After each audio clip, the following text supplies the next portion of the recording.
राजा राम मोहन राय रहे थे। ऐसे ही भारत में भी आपका 3 प्रकार के, जैसे बहुदेववाद आप सुनते होंगे, बहुत सारे देवताओं की पूजा।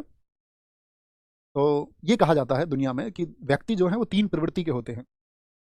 कितनी प्रवृत्ति होती है व्यक्तियों की? 3 प्रवृत्ति। एक देव प्रवृत्ति होती है, एक मनुष्य प्रवृत्ति होती है और एक राक्षस प्रवृत्ति होती है। देव प्रवृत्ति किसकी है? देव किसको कहेंगे आप? देवता कौन है? तो देव प्रकृति उसकी है जो ले कम और दे ज्यादा, यानी उसने समाज या इस प्रकृति से लिया कम है, लेकिन उस समाज और उस प्रकृति को दिया ज्यादा है, दिया ज्यादा है, तो वो व्यक्ति पूजनीय हो जाता है। पूजनीय। स्वामी विवेकानंद, दुनिया से बहुत कम लिया लेकिन इस दुनिया को बहुत कुछ दिया। गांधी, अगर आप राजनीतिक कारणों की भी बात नहीं करेंगे, हम उनकी बात बाद में करेंगे कि क्या वो कर सकते थे, क्या कमियां हैं, क्या नहीं है, क्या सवाल उठाए जा सकते, क्या अंधभक्त होकर के सिर्फ गांधी जी को पूजा जाए या गांधी जी के कमियों पर भी प्रकाश डाला जाए। लेकिन गांधी जी, उन्होंने खुद बहुत मिनिमम कपड़े धारण किए और इस समाज को ज्यादा दिया, तो लोगों के लिए पूजनीय हो गए।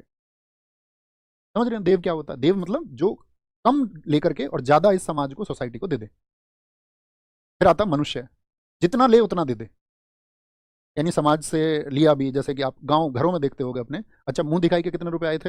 इनके यहाँ से 1100 रुपए। तो हमारे बहू के यहाँ जब मुंह दिखाई होगी तो इनके यहाँ जब मुंह दिखाई होगी उतने ही दे देंगे। अच्छा डायरी में देखो इनके यहाँ से कन्यादान कितना आया था?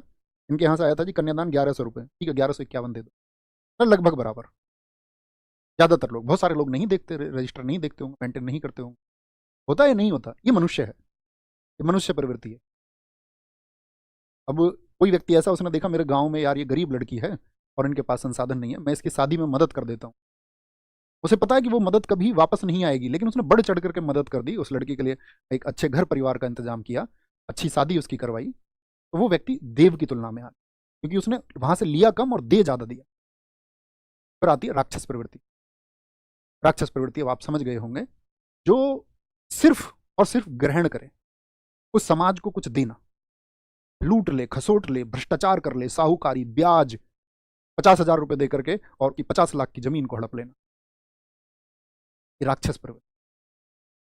इन्हीं 3 प्रवृत्ति के व्यक्ति आपको हम कहीं किसी भी वर्ग में, यूपीएससी करके आप में से कोई 3 छात्र डीएम बन गए, DM1, DM2, DM3। DM1 उसने देखा बस लूट लूं इस प्रदेश को, इन व्यवस्थाओं का सिर्फ सिर्फ मैं अपने प्रयोग में ला करके अपनी जेबें भर लूं। तो किस प्रकार का, कौन सी प्रवृत्ति हुई बताइए, मैं आपको समझाने का प्रयास कर रहा हूं। राक्षस प्रवृत्ति। एक ऐसा है, ठीक है कुछ काम भी कर देते हैं, सोसाइटी के लोगों की एप्लीकेशन भी सुन लेते हैं, कुछ काम कर लेते हैं, लेकिन अपनी जेबें भी भर लेते हैं साथ में। मानव प्रवृत्ति। देव प्रवृत्ति, ईमानदार ऑफिसर, अशोक खेमका जैसे